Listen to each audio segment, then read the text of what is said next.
معلومین بالاخص ان کے والدین مرحومین کے اشارے ثواب کے لیے ایک مرتبہ سورہ فاتحہ 3 مرتبہ سورہ اخلاص مع صلوات الرحیم الحمدللہ رب العالمین الرحمن الرحیم مالک یوم الدین ایاک نعبد و ایاک نستعین اهدنا الصراط المستقیم صراط الذين أنعمت عليهم غير المغضوب عليهم ولا الضالين بسم الله الرحمن الرحيم قل هو الله أحد الله الصمد لم يلد ولم يولد ولم يكن له كفوا أحد بسم الله الرحمن الرحيم قل هو الله أحد الله الصمد لم يلد ولم يولد ولم يكن له كفوا أحد بسم الله الرحمن الرحيم قل هو الله أحد الله الصمد لم يلد ولم يولد ولم يكن له كفوا أحد اللهم صل على محمد وآل محمد صلوات محمد وآل محمد اللهم صل على محمد وآل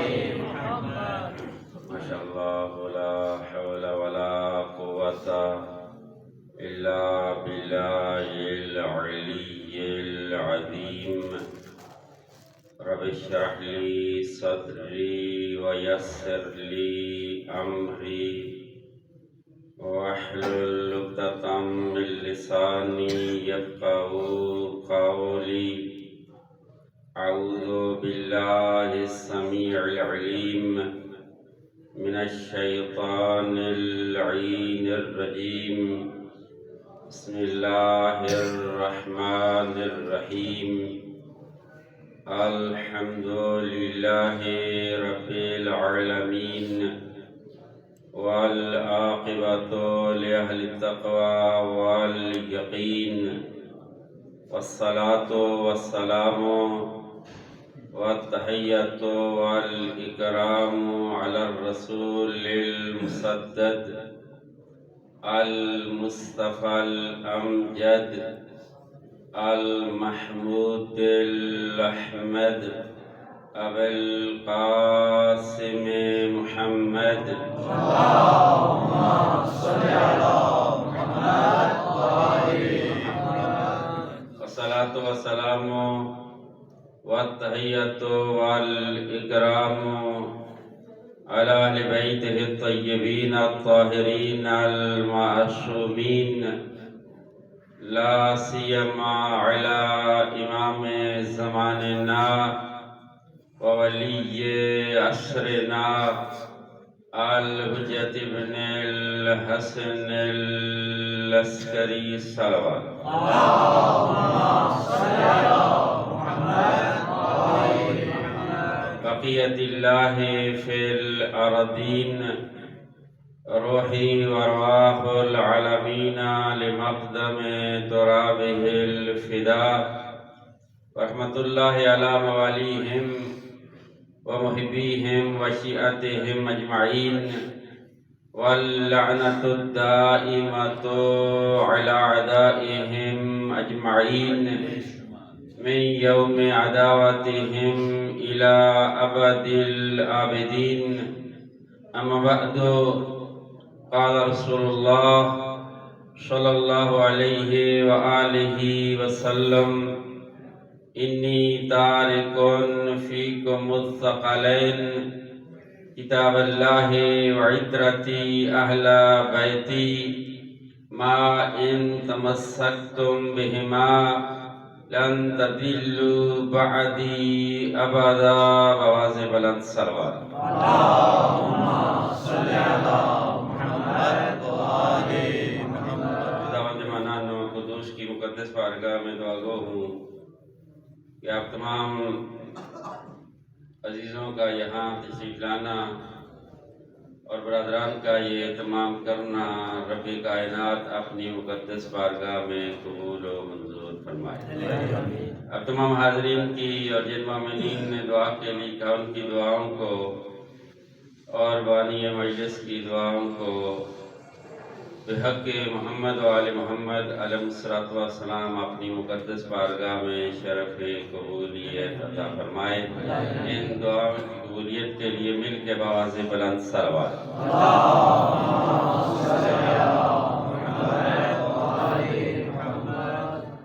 آج کی اس مجلس عزا کے لیے رسول خدا احمد مجتبی حضرت محمد مصطفیٰ صلی اللہ علیہ وآلہ وسلم کی زبان مبارک سے بیان شدہ نہایت ہی مشہور و معروف حدیث کو سرنامہ گفتگو کے طور پر آپ کی سماعتوں کا ہدیہ کیا۔ اس میں حبیب کبریا بڑے واضح الفاظ میں اپنی امت سے خطاب کر کے اعلان فرما رہے ہیں، انی تارکن فیکم الثقلین، کہ میں تمہارے درمیان دو نہایت ہی گراں قدر، دو نہایت ہی اہمیت کی حامل، دو نہایت ہی قیمتی اور وزنی چیزیں چھوڑ کے جا رہا ہے۔ کتاب اللہ ہے وعطرتی اہل بیتی، ایک اللہ کی کتاب چھوڑ کے جا رہا ہوں، اور دوسرا اپنی عطرت، اپنے اہل بیت چھوڑ کے جا رہا ہوں۔ ما ان تمسکتم بہما لن تضلوا بعدی ابدا، رسول خدا فرماتے ہیں میرے بعد جب تک ان دونوں سے متمسک رہو گے، یعنی جب تک قرآن کے بتائے ہوئے اصولوں کے مطابق زندگی بسر کرتے رہو گے، قرآن کے بتائے ہوئے اصولوں کے مطابق زندگی بسر کرنے کے ساتھ ساتھ میری عطرت، میرے اہل بیت کے نقش قدم پر چلتے رہو گے، میں اللہ کا صادق رسول یہ گارنٹی دیتا ہوں، قیامت کا سورج تو طلوع کر سکتا ہے لیکن تم کبھی گمراہ نہیں ہو سکتے۔ یہ بڑی مشہور و معروف حدیث ہے۔ اس حدیث کے ذیل میں تین چیزیں قابل غور ہیں۔ یہ فرمان کس کا ہے، یہ اعلان کس کا ہے، اور دوسری چیز خطاب کس سے ہے، یہ پیغام کس کے لیے ہے، اور تیسری چیز پیغام کیا ہے۔ تین چیزیں قابل غور ہے۔ جیسا کہ میں نے عرض کیا، یہ پیغام، یہ حدیث نبوی ہے۔ یہ حدیث اس عظیم شخصیت کی زبان مبارک سے بیان ہوئی ہے جس کے بارے میں اللہ قرآن کریم میں یہ اعلان فرما رہا ہے، وما ينطق عن الهوى ان هو الا وحی یوحی، کہ میرا رسول وہ ہے جو اس وقت تک اپنی زبان کو حرکت نہیں دیتا، اپنے ہونٹوں کو جنبش میں نہیں لاتا جب تک اللہ کی طرف سے وحی نازل نہ ہو جائے۔ اس کا معنی یہ ہے کہ وہ رسول ہے جس کے ہونٹوں پر، جس کی زبان پر وحی الہی کا پہرا ہے، بولتا ہے تو بھی وحی الہی کے مطابق، خاموش رہتا ہے تو بھی وحی الہی کے مطابق، اپنے گھر میں رہتا ہے تو بھی وحی الہی کے مطابق، بزم اصحاب میں جاتا ہے تو بھی وحی الہی کے مطابق، میدان جنگ و رزم میں جاتا ہے تو بھی وحی الہی کے مطابق، اور اگر کسی کو قومو انی کہہ کر اپنی بن سے اٹھا دیتا ہے تو بھی وحی الہی کے مطابق، اور اگر کسی کو السلمانو منا علی البیت کہہ کر اہل بیت سے ملا دیتا ہے تب بھی وحی الہی کے مطابق۔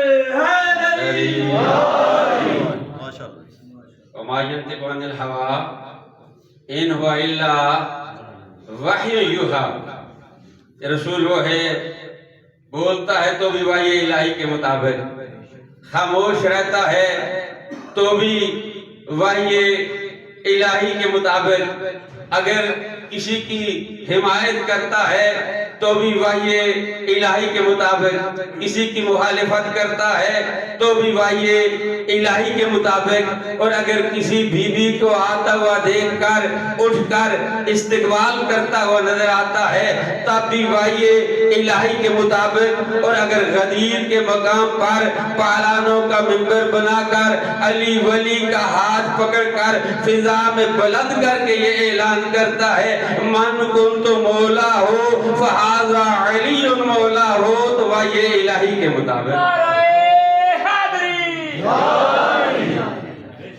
اگر یہ اعلان فرماتے ہیں انی تارکن فیکم الثقلین کتاب اللہ و عترتی اہل بیتی، تو وحی الہی کے مطابق۔ یہ اعلان، یہ پیام، یہ فرمان رسول خدا،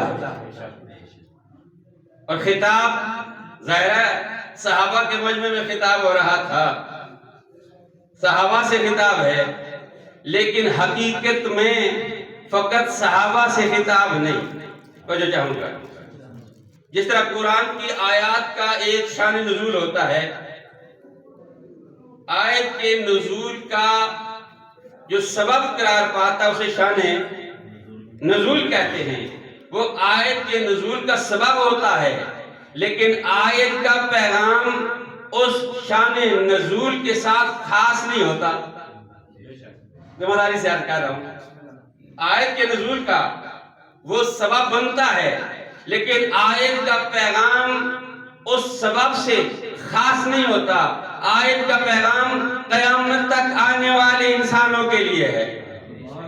بالکل اسی طرح رسول خدا کے فرامین اگرچہ صحابہ سے خطاب کر کے رسول خدا نے ارشاد فرمایا انی تارکن فیکم الثقلین، کہ میں تمہارے درمیان دو گران قدر چیزیں چھوڑ کے جا رہا ہوں۔ ظاہراً خطاب صحابہ سے ہے، حقیقت میں رسول خدا قیامت تک آنے والی اپنی امت کے ہر فرد سے خطاب کر کے اعلان فرما رہے ہیں کہ میں تمہارے درمیان دو چیزیں چھوڑ کے جا رہا ہوں۔ خطاب رسول خدا کا خطاب فقط صحابہ سے نہیں، اپنی امت کے ہر فرد کے لیے ہے کہ میں تمہارے درمیان دو چیزیں چھوڑ کے جا رہا ہوں۔ کیا کیا چھوڑا جا رہا ہے؟ کتاب خدا چھوڑی جا رہی ہے، اور رسول خدا اپنی عطرت اور اپنے اہل بیت کو چھوڑ کے جا رہے ہیں۔ یا یوں کیوں نہ کہوں کہ ہر دور میں ہدایت کی دو کرسیاں بچھی ہوئی تھی۔ اول زمانہ ہے تخلیق انسانیت سے لے کر دور حاضر تک کی پوری تاریخ انسانیت کا مطالعہ کر لیں، کوئی دور ایسا نہیں تھا کہ پروردگار عالم کی طرف سے ہدایت کا اہتمام نہ ہو۔ ہر دور میں اللہ کی طرف سے ہدایت کا اہتمام رہا، نظام ہدایت رہا۔ نظام ہدایت میں دو چیزیں ہوا کرتی ہیں، ایک آئین ہدایت ہوتا ہے، ایک ہادی برحق ہوتا ہے۔ جناب آدم کو اللہ نے ہادی بنا کے بھیجا، جناب آدم اللہ کے نبی ہادی برحق ہیں، انہیں صحیفہ آئین ہدایت کے طور پر دیا۔ اس کے بعد رسول خدا تک ہر دور میں دو چیزیں رہی، ہادی بھی رہا، قانون ہدایت کبھی صحیفے کی صورت میں، کبھی کتاب کی صورت میں رہا، اور ہر دور میں ہادی برحق بھی رہا، کبھی نبی کی صورت میں، کبھی نبی اور رسول کی صورت میں۔ یہ دو چیزیں ہر دور میں رہی، اور رسول خدا کے دور میں بھی قرآن اور خود رسول خدا، قرآن آئین ہدایت، قرآن دستور ہدایت، قرآن قانون ہدایت، اور خود رسول خدا اس قرآن کے ساتھ ہادی برحق۔ اور اگر کوئی رسول خدا سے خطاب کر کے کہے ہمارے لیے اللہ کی کتاب کافی ہے، میں چاہوں گا یہ اہل بیت کا انکار بعد میں ہے، پہلے خود رسول خدا کا انکار لازم آتا ہے۔ صلوات پڑھ دیں محمد و آل محمد کی ذات پر۔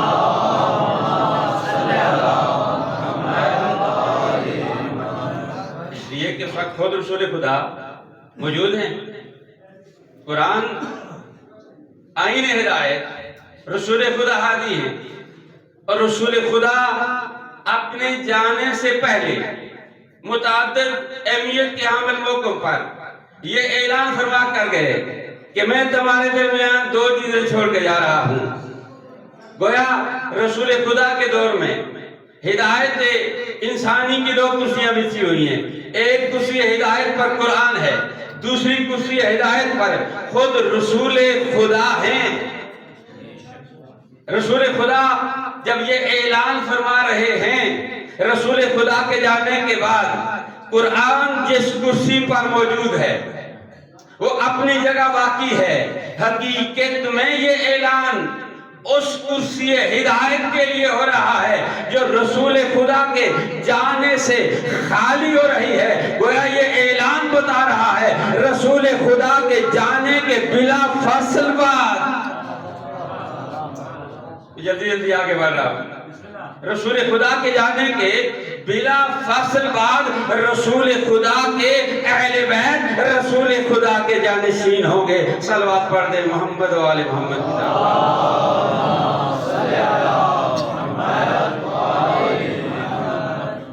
اور قرآن اپنے مقام پر موجود ہے، رسول خدا اپنی جگہ پر اپنی عطرت اپنے اہل بیت کو چھوڑ کے جا رہے ہیں۔ اور قابل غور بات یہ ہے اہل بیت سرکار دو عالم کا ایک رشتہ رسول خدا سے ہے اور ایک رشتہ امت سے۔ وقت نہیں ہے تفصیل میں جانے کا۔ اہل بیت رسول خدا کا رسول خدا کے ساتھ سے کا رشتہ ہے اور امت کے ساتھ میں کا رشتہ ہے۔ توجہ چاہوں گا، اس لیے کہ رسول خدا نے فرمایا علی منی و انا منہ، علی مجھ سے میں اس سے، حسن منی و انا منہ، حسن مجھ سے میں اس سے، حسین منی و انا من الحسین، حسین مجھ سے میں حسین سے۔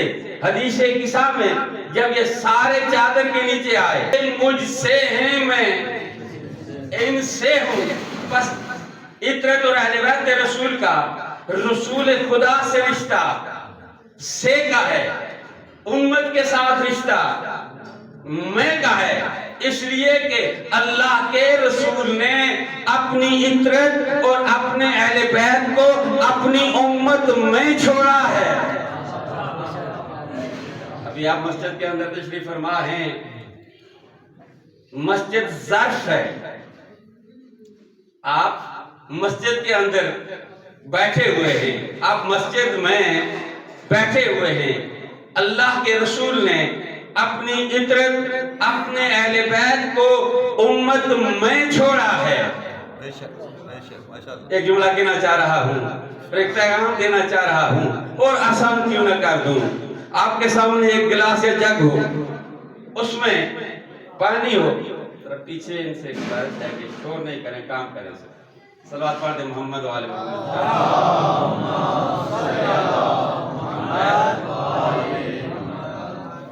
ابھی آپ کے سامنے ایک جگ ہو اور اس میں پانی ہو، جگ پانی میں ہے، اور اگر کوئی کہے جگ اور پانی ایک ہی ہے، گویا اسے سے اور میں کے مطلب کا علم ہی نہیں۔ رسول خدا نے اپنی عطرت اپنے اہل بیت کو اپنی امت میں چھوڑا ہے، یہ رسول خدا سے ہیں، امت میں چھوڑا ہے، امت اور ہے، اہل بیت اور ہے۔ بس ایک مثال مجھے اور پیش کرنا ہے۔ آج رسول خدا کی اس دنیا سے جانے کے 1400 سال بعد میں آپ سے گفتگو کر رہا ہوں، آیات الہیہ کی تلاوت کروں، میری بھی عبادت ہوتی ہے، آپ کی عبادت ہوتی ہے، حدیث رسول خدا کو بیان کروں، میری بھی عبادت، بھئی آپ کی بھی عبادت ہو رہی ہے۔ کتنے بڑے عابد اور زاہد تھے وہ لوگ، اور جو چاہوں گا جنہیں بزم رسول خدا میں بیٹھنے کا موقع ملا، بزم رسول خدا میں بیٹھ کر رخ انور سرکار دو عالم کا دیدار نصیب ہوا، رسول خدا کی زبان وحی سے آیات الہیہ کی تلاوت سننے کا شرف نصیب ہوا، شریعت کے احکام سیکھنے کا شرف نصیب ہوا، تو جو چاہوں گا، لیکن یاد رکھیے گا یہ بزم رسول خدا میں بیٹھنے والے سارے ایک جیسے نہیں، تک توجہ چاہوں گا، یہ سارے بزم رسول خدا میں بیٹھنے والے ایک جیسے نہیں، یہ رسول خدا کے کاندھوں کے ساتھ کاندھے ملا کر بیٹھنے والے اور ہیں، شانوں اور کاندھوں پر کھڑا ہونے والا اور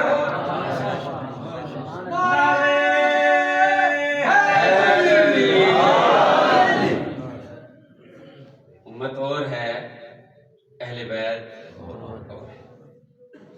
رسول خدا نے اپنے اہل بیت کو اپنی امت میں چھوڑا ہے، وقت نہیں ہے، کیونکہ دامن وقت میں بالکل گنجائش نہیں ہے جملہ کہہ کہ میں مصاحب کی طرف جانا چاہتا ہوں۔ حدیث ثقلین میں رسول خدا نے اپنے بعد کے لیے قیامت تک اپنی امت کے لیے ایک نظام ہدایت دیا ہے، جو نظام امامت کی صورت میں، اور نام لے لے کر، یاد میں ایک منٹ میں گھنٹے کے مضمون کو سمیٹنا چاہ رہا ہوں، نام لے لے کے رسول خدا نے فرمایا الحق مع علی وعلی مع الحق، حق علی کے ساتھ علی حق کے ساتھ ہے، اللہم ادر الحق حیثما دار علی، خدایا حق کو ادھر پھیر دے جدھر علی ہو۔ کبھی فرمایا القرآن مع علی وعلی مع القرآن، جتنی بھی احادیثیں پیغمبر ہیں جن میں اللہ کے رسول نے علی کا نام لے کر علی کے فضائل بیان فرمائے ہیں، حدیث ثقلین میں اللہ کے نبی نے ایک نظام ہدایت دیا ہے، جو نظام امامت و نظام ہدایت کی صورت میں، نظام امامت و ولایت کی صورت میں عطا کیا ہے، اور ان احادیث میں جن میں اللہ کے نبی نے اپنے بھائی علی ولی کا نام لیا ہے، گویا اس نظام کی پہلی کڑی کا تعارف کروایا ہے۔ بسم اللہ بسم اللہ۔ حدیث ثقلین میں نظام امامت و ولایت کا اعلان کیا ہے، اور ان احادیث میں اسی نظام امامت و ولایت کی پہلی کڑی علی کا تعارف کروایا ہے۔ اگر نظام امامت و ولایت کو پھیلایا جائے تو 12 میں تبدیل ہو جاتا ہے، اگر اسے سمٹا جائے تو وجود علی میں مجسم ہو جاتا ہے۔ اتنی عظمت کے مالک علی، اتنی عظمت کے مالک علی، پوری زندگی میرے مولا نے ہر قدم قدم پر کامیابی میرے مولا کو نصیب ہوئی، لیکن کسی موقع پر میرے مولا نے کامیابی کا اعلان نہیں کیا۔ کب کامیابی کا اعلان کیا؟ جب 19 رمضان المبارک کی صبح کو جامع مسجد کوفہ میں میرے مولا کے سر اقدس پر ضربت لگتی ہے، اور بے ساختہ میرے مولا کی زبان سے یہ جملے ادا ہوتے ہیں، بسم اللہ و باللہ وعلی ملت رسول اللہ فزت ورب الکعبہ، رب کعبہ کی قسم آج علی کامیاب ہوا ہے۔ آج کی یہ شب جو آنے والی شب ہے، دن گزر گیا، یہ 19 رمضان کا دن گزر گیا، میرے مولا کو زخمی ہوئے تقریباً 1 دن گزر گیا۔ امام حسن و حسین گریہ کر رہے ہیں، جناب زینب و ام کلثوم گریہ کر رہی ہیں، جناب عباس محمد ابن حنفیہ گریہ کر رہے ہیں۔ اجرکم علی اللہ، تصور ہو جائے تو یہ ایام عاشورہ سے کم نہیں۔ اجرکم علی اللہ، خدا آپ کو کوئی غم نہ دے سوائے غم اہل بیت کے۔ میرے مولا کی مصیبت 19 رمضان سے شروع نہیں ہوئی۔ اللہ مجھے ہمت دے میں بیان کر سکوں، میرے مولا کی مصیبت 19 رمضان سے شروع نہیں ہوئی، میرے مولا کی مصیبت اس وقت سے شروع ہوئی جب لوگ در زہرا پر لکڑیاں لے کر اجرکم علی اللہ، وہ دروازہ جس پر سید الانبیاء رک جایا کرتے تھے، آیت تطہیر کی تلاوت کیا کرتے تھے، وہ دروازہ جس پر رک کر اجازت لے کے داخل ہوا کرتے تھے، اس دروازے کو جلایا گیا۔ جلتا ہوا دروازہ جناب سیدہ پر گرایا گیا۔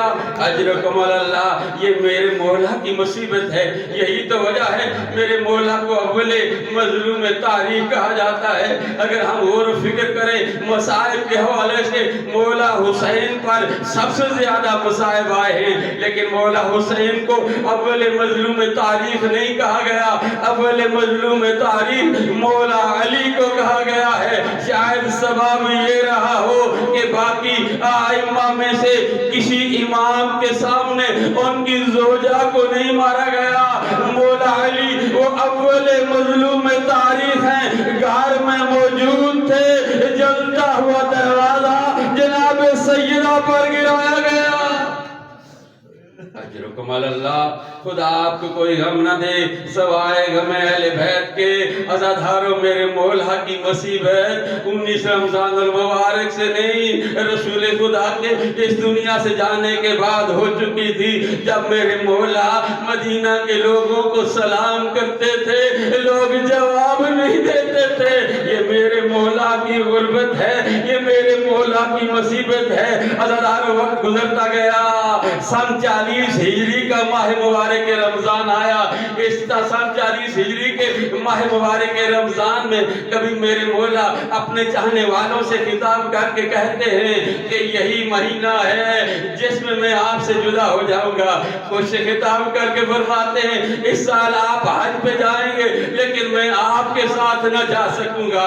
ایک مرتبہ میرے مولا خطبہ دیتے دیتے اپنے بیٹے امام حسن مجتبیٰ سے پوچھتے ہیں، بیٹا حسن، ماہ رمضان کے کتنے دن گزر گئے؟ امام حسن مجتبیٰ نے عرض کیا، بابا 17 دن گزر گئے ہیں۔ پھر پوچھا، بیٹا حسین، ماہ مبارک رمضان کے کتنے دن باقی ہیں؟ امام حسین نے بابا کی خدمت میں عرض کیا، 13 دن باقی ہیں۔ پھر فرمایا، وہ وقت قریب ہے جب شقی ترین شخص میرے سر پر ضربت مارے گا، میرے سر کے خون سے میری دھاڑی رنگین ہو جائے گی۔ اجرکم علی اللہ، اجرکم علی اللہ۔ عزادارو، شیخ عباس قمی علیہ رحمہ نقل کرتے ہیں، مولا علی علیہ السلام کی، میرے آقا کی یہ روش تھی کہ ماہ مبارک کے سن 40 ہجری کے ماہ مبارک کے رمضان میں میرے مولا کبھی اپنے ایک فرزند کے ہاں افطار کرتے تھے، کبھی دوسرے کے ہاں، کبھی تیسرے کے ہاں۔ 18 ماہ رمضان کا روزہ اپنی چھوٹی بیٹی جناب ام کلثوم کے ہاں افطار کے لیے تشریف لائے۔ بی بی بیان کرتی ہیں، میں نے دسترخوان افطار لگایا، مولا نماز پڑھنا شروع ہوئے، نماز سے فارغ ہوئے، دسترخوان افطار کو دیکھا، دسترخوان پر نمک کو دیکھا، دودھ کے جام کو دیکھا، جو کی روٹیاں دیکھی۔ میرے مولا نے اپنی بیٹی سے خطاب کر کے کہا، بیٹی آپ کو معلوم ہے کبھی آپ کے بابا نے ایک دسترخوان پر 2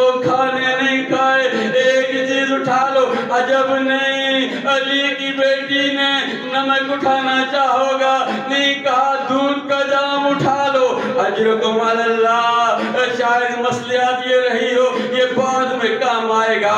عزادارو حکم تھا جناب ام کلثوم نے دودھ کا جام اٹھایا.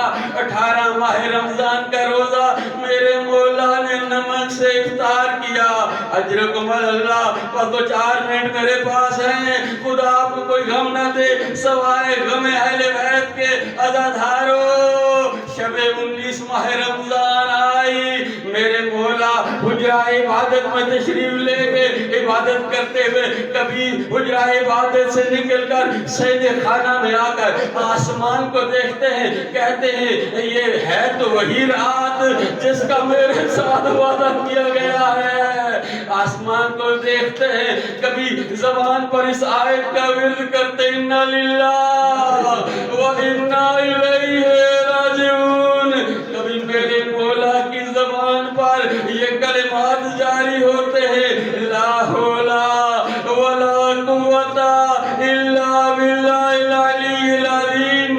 کبھی میرے مولا آسمان کی طرف نگاہ کر کے اپنے ہاتھوں کو بارگاہ الہی میں بلند کر کے عرض کرتے اللہم بارک لی فی الموت. خدایا موت کو میرے لیے مبارک قرار دے. اجرکم علی اللہ.